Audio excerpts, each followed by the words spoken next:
Hello buddies, എന്തായിരിക്കും ഇന്നത്തെ video എന്ന് ആലോചിക്കുന്നുണ്ടോ? ഇന്ന് നമ്മൾ കാണാൻ പോകുന്നത് Hunter X Hunter season 2 episode 38 reply from dad ആണ്. ഹണ്ടർ എപ്പിസോഡുകൾ ഫോളോ ചെയ്തു വരുന്നവർക്ക് ഒരു ബിഗ് കൺഗ്രാറ്റ്സ്. ഈ എപ്പിസോഡിൽ ഒരു മേജർ ട്വിസ്റ്റ് ആൻഡ് ടേൺ ഉണ്ട് കേട്ടോ. അതുപോലെ തന്നെ ഈ സീരീസിന്റെ ലാസ്റ്റ് എപ്പിസോഡ് കൂടിയാണിത്. സപ്പോർട്ട് തരണേ. ഡയറക്റ്റ് നമുക്ക് വീഡിയോയിലേക്ക് പോകാം.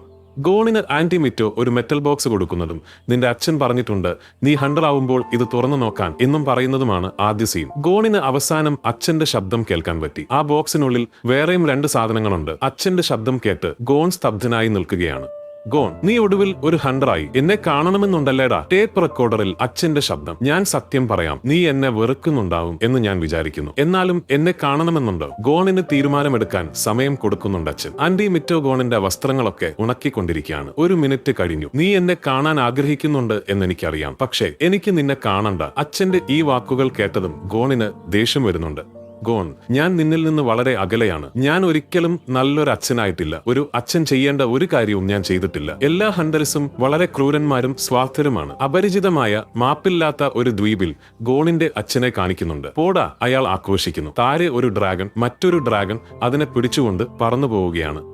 ഞാനൊരു മാപ്പില്ലാത്ത ദ്വീപിലാണ്. എന്നെ കാണണമെങ്കിൽ വന്ന് കണ്ടുപിടിച്ചോ. നീ ഒരു ഹണ്ടർ ആയതുകൊണ്ട് എന്നെ കണ്ടുപിടിക്കാൻ പറ്റും. ഞാൻ കുട്ടിത്തരങ്ങളൊക്കെ ചെയ്തുകൊണ്ടിരിക്കും. അപ്പൊ വന്ന് കണ്ടുപിടിക്കണം. ആരെയും വിശ്വസിക്കരുത്. എല്ലാ ഹണ്ടേഴ്സും സ്വാർത്ഥരാണ്. അവരുടെ ലക്ഷ്യത്തിനു വേണ്ടി എന്തും ചെയ്യും. എടാ, നിന്റെ അപ്പൻ എന്തൊരു സൂത്രക്കാരനാണെടാ. എല്ലാം ടേപ്പ് റെക്കോർഡറിൽ അയച്ചിരിക്കുന്നു. കിൽവ പറഞ്ഞു. അവൻ ടേപ്പ് റെക്കോർഡർ ഓഫാക്കാൻ പോകുമ്പോൾ 1 മിനിറ്റ് ഇത് നിന്നിട്ടില്ല എന്ന് കിൽവ പറയുന്നു. നിങ്ങളുടെ അമ്മയെക്കുറിച്ച് ഞാൻ നിങ്ങളോട് പറയേണ്ടതുണ്ട്. അവന്റെ അച്ഛൻ പറയുന്നു. ഇത് കേൾക്കാൻ താല്പര്യമില്ലെങ്കിൽ ടേപ്പ് റെക്കോർഡർ ഓഫാക്കിക്കോ. ഗോൺ ഉടനെ അത് ഓഫാക്കുന്നു. ഓഫാക്കിയോ? കേൾക്കണ്ടെന്ന് വിചാരിച്ചോ? കിൽവ ചോദിക്കുന്നു. ആന്റി മിറ്റോയാണ് എന്റെ അമ്മ. അത് ഞാൻ ഒരിക്കലും മാറ്റില്ല. എന്തെങ്കിലും കഴിക്കാൻ കൊണ്ടുവരട്ടെ? ഗോൺ മറുപടി പറയുന്നു. അവൻ കുറച്ച് ലഘുഭക്ഷണങ്ങൾ എടുക്കാൻ പോകുന്നു. പക്ഷേ വാതിൽ പോലും തുറക്കുന്നില്ല. ഏതോ നെൻ പവർ കൊണ്ട് കൺട്രോൾ ചെയ്യുന്ന ടേപ്പ് റെക്കോർഡർ റിവൈൻഡ് ചെയ്ത് ഓഡിയോ മായ്ച്ചിട്ട് ഓട്ടോമാറ്റിക് ആയിട്ട് റെക്കോർഡ് ചെയ്യുന്നു. നിന്റെ അപ്പൻ വീണ്ടും നമ്മുടെ ശബ്ദം റെക്കോർഡ് ചെയ്യുന്നുണ്ടടാ. നമ്മൾ ഇത് നിർത്തണം, കിൽവ പറയുന്നു. ഗോൺ പ്ലഗ് ഊരാൻ പാഞ്ഞു. പക്ഷേ ടേപ്പ് റെക്കോർഡർ ഇപ്പോഴും പ്രവർത്തിക്കുന്നുണ്ട്. എന്ത്, ഇത് ഇപ്പോഴും ഓടുന്നുണ്ടോ? ഗോൺ പറയുന്നു. സോറി ഗോൺ, ഞാനിത് പൊട്ടിക്കാൻ പോവുകയാണ് എന്ന് പറഞ്ഞുകൊണ്ട് കിൽവ ടേപ്പ് റെക്കോർഡറിൽ ഇടിക്കുന്നു. പക്ഷെ അത് പൊട്ടുന്നില്ല. ഈ പ്രൊട്ടക്റ്റീവ് നെൻ നന്നായി പ്രൊട്ടക്ട് ചെയ്യുന്നു. ഇനി ഇടിക്കാൻ വയ്യട. കിൽവ തളർന്നു പറയുന്നു. നെൻ പവർ തീർന്നപ്പോൾ അവർ ടേപ്പ് റെക്കോർഡർ പ്ലേ ചെയ്യുന്നു. ഗോണിന്റെ അച്ഛന്റെ ശബ്ദം മായ്ക്കപ്പെട്ടിട്ടുണ്ട്. ബാക്കിയുള്ള അവരുടെ എല്ലാ ശബ്ദവും റെക്കോർഡ് ചെയ്തിട്ടുമുണ്ട്. കണ്ടോ, നിന്റെ അപ്പന്റെ ശബ്ദം ക്ലിയർ ആയി കിട്ടിയിട്ടുണ്ട്, കിൽവ പറയുന്നു. എന്തിനാണിത് ചെയ്തത്? ഗോൺ ചോദിക്കുന്നു. അവൻ എവിടെയാണെന്ന് നമ്മളെ കൊണ്ട് കണ്ടുപിടിക്കാൻ പാടില്ലാത്തതുകൊണ്ട്. അതുപോലെ അവന്റെ ശബ്ദം ക്ലിയർ ആണെങ്കിൽ ആര് വേണമെങ്കിലും അവന്റെ ശബ്ദം, ഉയരം, തൂക്കം, മനസ്സിന്റെ അവസ്ഥ, അവന്റെ ചുറ്റുമുള്ള ശബ്ദങ്ങൾ ഇതെല്ലാം വെച്ച് അവൻ എവിടെയാണെന്ന് കണ്ടുപിടിക്കാൻ പറ്റും. എന്തൊരു സ്ട്രാറ്റജിസ്റ്റ് ആണ് നിന്റെ അപ്പൻ. ഇതെല്ലാം ചെയ്യുന്നത് നമ്മളെ കൊണ്ട് അവനെ തേടിപ്പിക്കാനാണ്, കിൽവ പറയുന്നു. ഈ ടേപ്പ് റെക്കോർഡർ ഇനി വർക്കാവില്ല. നമുക്ക് ഈ മെമ്മറി കാർഡ് റിംഗ് മാത്രമേ ഉപയോഗിക്കാൻ പറ്റുകയുള്ളൂ, കിൽവ കൂട്ടിച്ചേർക്കുന്നു. ഈ മെമ്മറി കാർഡ് വളരെ ചെറുതാണല്ലോ, സാധാരണയേക്കാൾ ഒരുപാട് ചെറുത്, ഗോൺ പറയുന്നു. അത് ജയസിന് വേണ്ടിയാണടാ, നിനക്കറിയില്ലേ? കിൽവ മറുപടി പറയുന്നു. എന്താ ജയസ്? ഗോൺ ചോദിക്കുന്നു. ജോയ് സ്റ്റേഷൻ. എല്ലാ കടയിലും കിട്ടുമെന്ന് തോന്നുന്നു, ഞാൻ പോയി വാങ്ങാം, കിൽവ പറഞ്ഞുകൊണ്ട് പുറത്തേക്ക് പോകുന്നു. കിൽവ, ബീച്ചിന്റെ അരികിലാണടാ ടോയ്സ് കട, നീ പോയിട്ട് വാങ്ങി വാ, ഗെയിം കൈ പിടിച്ചുകൊണ്ട് ഗോൺ പറയുന്നു.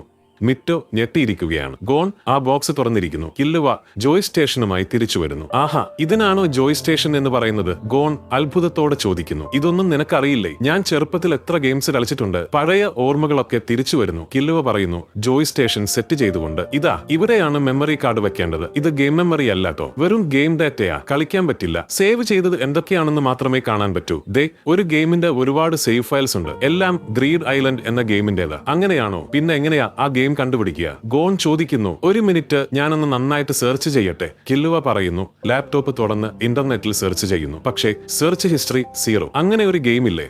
നമുക്ക് ആ ഗെയിം ഓൺലൈനിൽ സെർച്ച് ചെയ്ത് നോക്കാം. ഹിസ്റ്ററി കിട്ടിയാൽ പിന്നെ ഗെയിം വാങ്ങിക്കാലോ. കിൽവ ഗെയിമിനായി ഓൺലൈനിൽ തിരയുന്നു. അതൊരു ഹണ്ടേഴ്സിന് വേണ്ടി ഉണ്ടാക്കിയ ഗെയിമാണ്. എടാ, ഇതിന്റെ വില നോക്ക്, 580 മില്യണും. ഗോൺ പറയുന്നു. മണ്ട, 5 ബില്യണും 800 മില്യണുമാ. കിൽവ തിരുത്തുന്നു. എന്താടാ ഇത്രയും വില? 20,000 റിക്വസ്റ്റ് ഉണ്ട്, പക്ഷേ 100 കോപ്പി മാത്രമേ ഉണ്ടാക്കിയിട്ടുള്ളൂ. കൊള്ളരുതായിക. ഗെയിം ഡെവലപ്പേഴ്സിനെ വിളിച്ചു നോക്കിയാലോ? കിൽവ വിളിക്കുന്നു.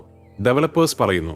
ഗെയിം കോപ്പികൾ ഇനി ലഭ്യമല്ല. ഇനി എന്താ ചെയ്യുക? കോപ്പിയില്ല, ഡെവലപ്പേഴ്സും പറഞ്ഞു കിട്ടില്ലെന്ന് ഗോൺ പറയുന്നു. ഈ ഗെയിം ഡാറ്റ ഫയൽ വെച്ച് എന്താ ചെയ്യുക? വല്ല സൂചനയും ഉണ്ടായിരുന്നെങ്കിൽ, എന്റെ അച്ഛൻ ഗ്രീഡ് ഐലൻഡിൽ ഉണ്ടായിരുന്നെങ്കിൽ എന്തെങ്കിലും ചെയ്യാമായിരുന്നു. പക്ഷേ ഈ മെമ്മറി കാർഡ് മാത്രം വെച്ച് നമുക്ക് ഒന്നും ചെയ്യാൻ പറ്റില്ല, കിൽവ പറയുന്നു. രണ്ടുപേരും കൺഫ്യൂഷനിലാണ്. കിൽവയ്ക്ക് ഒരു ബുദ്ധി തോന്നി. നമുക്ക് ഈ ഒരു ടെക്നിക് ഒന്ന് ചെയ്തു നോക്കിയാലോ? ആർക്കെങ്കിലും ഗ്രീഡ് ഐലൻഡ് ഗെയിം വേണോ എന്ന് ചോദിച്ച് ഒരു ആഡ് ഇട്ടാലോ എന്ന് കിലുവ പറഞ്ഞു. ആഡ് ഇട്ട ഉടനെ 700 റിക്വസ്റ്റുകൾ വന്നുകൊണ്ടേയിരിക്കുന്നു. വെറും 10 മിനിറ്റിനുള്ളിൽ 1,00,000 റിക്വസ്റ്റുകൾ. കണ്ടോ എത്ര പേരാണ് ഈ ഗെയിമിന് വേണ്ടി കാത്തിരിക്കുന്നത്. അതുകൊണ്ടാണ് ഈ ഗെയിം ഇത്രയും കാശുള്ളത്. പക്ഷേ അങ്ങനെ ഒരു ഗെയിം നമുക്ക് കിട്ടുകയില്ല എന്ന് കിലുവ പറഞ്ഞു. നിനക്ക് ആ ഗെയിമുള്ള ആരെയെങ്കിലും അറിയാമോ? ഗോൺ ചോദിച്ചു. എനിക്ക് എങ്ങനെ അറിയാം, പക്ഷേ ആ ഗെയിമിനെ കുറിച്ച് അറിയാവുന്ന ഒരാളെ എനിക്കറിയാം, കിലുവ മറുപടി പറഞ്ഞു. ആരാ അത്? ഗോൺ ചോദിച്ചു. Hello Giotto, അവിടെയുണ്ടോ? കിലുവ വിളിച്ചു. ആരാ ഈ ഗോട്ടോ? ഗോൺ ചോദിച്ചു. കിലുവയുടെ ബട്ട്ലർ പ്രത്യക്ഷപ്പെട്ടു. എന്റെ ചേട്ടനെ കോൺഫറൻസ് കോളിൽ വിളിക്കാൻ പറ എന്ന് കിലുവ പറഞ്ഞു. ചേട്ടൻ പറയുന്നു, വേണ്ട, ഞാൻ കിലുവയോട് സംസാരിക്കാൻ പോകുന്നില്ല, എനിക്ക് വേറെ പണിയുണ്ട്, നീ പോ എന്ന് ബട്ട്ലറെ പറഞ്ഞുവിട്ടു. നീ വീണ്ടും ആ നമ്പറിൽ വിളിച്ചാൽ ഞാൻ അവനോട് സംസാരിക്കും, അല്ലെങ്കിൽ നിന്റെ കളിപ്പാട്ടങ്ങളൊക്കെ ഞാൻ തല്ലിപ്പൊളിക്കും എന്ന് കിലുവ ഭീഷണിപ്പെടുത്തി. ശരി ശരി, ഞാൻ സംസാരിക്കാം, നീ എന്റെ കളക്ഷനിൽ വീണ്ടും തൊട്ടാൽ ഞാൻ നിന്നെ കൊല്ലും. ചേട്ടൻ മറുപടി പറഞ്ഞു. സോറി, ഞാൻ ചുമ്മാ തമാശ പറഞ്ഞതാ, കിലുവ പറഞ്ഞു. അതോ നിന്റെ ചേട്ടനോ? ഗോൺ ചോദിച്ചു. എനിക്ക് നിന്നോടൊരു പ്രധാന കാര്യം ചോദിക്കാനുണ്ട്. ഹണ്ടർ ഗെയിമായ ഗ്രീഡ് ഐലൻഡിനെ കുറിച്ച് നിനക്കറിയാമോ? എനിക്ക് ആ ഗെയിം ഇപ്പോൾ വേണം, നിന്റെ കയ്യിലുണ്ടോ? കിലുവ ചേട്ടനോട് ചോദിച്ചു. എന്റെ കയ്യിലില്ല, 100 കോപ്പികൾ മാത്രമേ ഉള്ളൂ. ആ ഗെയിം ഇറങ്ങിയപ്പോൾ എനിക്ക് 5 വയസ്സേ ഉണ്ടായിരുന്നുള്ളൂ. അത് വാങ്ങാൻ എന്റെ കയ്യിൽ കാശുമില്ലായിരുന്നു. എന്റെ കയ്യിൽ അതിനേക്കാൾ നല്ല ഗെയിമുകളുണ്ട്, അതുകൊണ്ട് എനിക്ക് അത് വേണ്ട എന്ന് പറഞ്ഞ് ചേട്ടൻ സഹായിക്കാൻ വിസമ്മതിച്ചു. ചെയ്യാൻ പറ്റില്ല എന്ന് പറഞ്ഞ് എങ്ങനെ സഹായിക്കാതിരിക്കാൻ പറ്റും? മണ്ട എന്ന് കിലുവ ചേട്ടനെ ചൊറിയാൻ തുടങ്ങി. എടാ എലി, കൂടുതൽ പുലമ്പണ്ട, എന്റെ കയ്യിൽ ആ ഗെയിമിന്റെ ക്ലൂസ് ഉണ്ട്. ആ 2 ക്ലൂ ഉണ്ടെങ്കിൽ എനിക്ക് ആ ഗെയിം കണ്ടുപിടിക്കാം, ചേട്ടൻ മറുപടി പറഞ്ഞു. അങ്ങനെയാണെങ്കിൽ ആ ക്ലൂസ് പറയടാ നല്ലോണം, കിലുവ പറഞ്ഞു. വെറുതെ ഒന്നും പറയാൻ പോകുന്നില്ല എന്ന് ചേട്ടൻ പറയുന്നു. പക്ഷേ ഞാൻ ഗ്രീഡ് ഐലൻഡ് മെമ്മറി കാർഡിന്റെ ഡാറ്റ തന്നാൽ പറയോ എന്ന് കിലുവ. നീ സത്യം പറയുവാണോ? ചേട്ടൻ ചോദിച്ചു. ഞാൻ നുണ പറയില്ല, നീ ലീഡ് പറ, പതിവ് പോലെ ഞാൻ മെമ്മറി ഡാറ്റ അയച്ചു തരാം, കിലുവ മറുപടി പറഞ്ഞു. കോൾ കട്ട് ചെയ്ത കിലുവ പറയുന്നു. അയ്യോ, പതിവ് പോലെ ഞാൻ കുളമാക്കി. എന്റെ ചേട്ടൻ മെമ്മറി കാർഡിന്റെ കോപ്പി ചോദിച്ചു. ഞാൻ കൊടുക്കാമെന്ന് പറഞ്ഞു. പക്ഷേ നമുക്ക് 2 ക്ലൂസ് കിട്ടിയിട്ടുണ്ട്. ഒന്ന്, ഹണ്ടേഴ്സിനുള്ള ഒരു വെബ്സൈറ്റ് ഉണ്ട്, അത് ആ ഗെയിം കണ്ടുപിടിക്കാൻ നല്ല ഈസി ആയിട്ട് ഹെൽപ്പ് ചെയ്യും. ഗോൺ അക്ഷമനായി പറയുന്നു.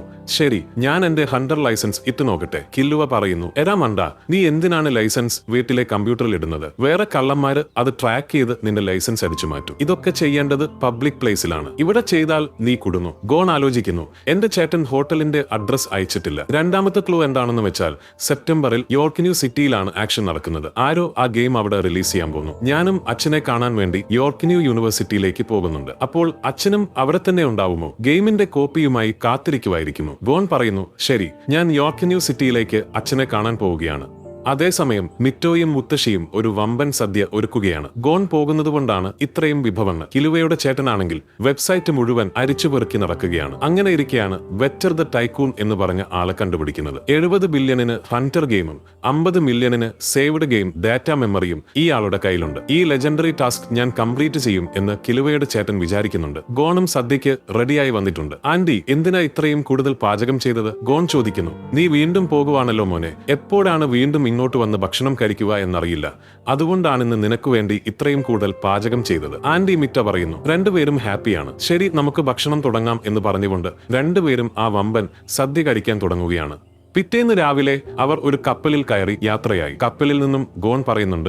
ഞാൻ പോകുവാട്ടോ മിറ്റോ ആന്റി, നന്നായിട്ട് നോക്കിക്കോളണം, ഞാൻ ഗിങ്ങിനെ കണ്ടുപിടിച്ച് തിരിച്ചു വരും. വിറ്റോ ആന്റി കൈവീശി യാത്ര പറയുന്നുണ്ട്. ഈ സീരീസിൽ 2 ഹീറോകളായ ഗോണും കിൽവയും അച്ഛനെ കണ്ടുപിടിക്കാനോ അല്ലെങ്കിൽ ലേലത്തിൽ ഗെയിം ജയിക്കാനോ യോർക്ക് ന്യൂ സിറ്റിയിലേക്ക് പോവുകയാണ്. അവരുടെ യാത്ര തുടരുന്നു. എപ്പിസോഡ് അവിടെ അവസാനിക്കുന്നു. എന്താ മച്ചാമാരെ, ഈ എപ്പിസോഡിലെ ട്വിസ്റ്റുകളൊക്കെ കണ്ടിട്ട് എന്ത് തോന്നുന്നു? കമന്റ്സിൽ പറയണേ കേട്ടോ.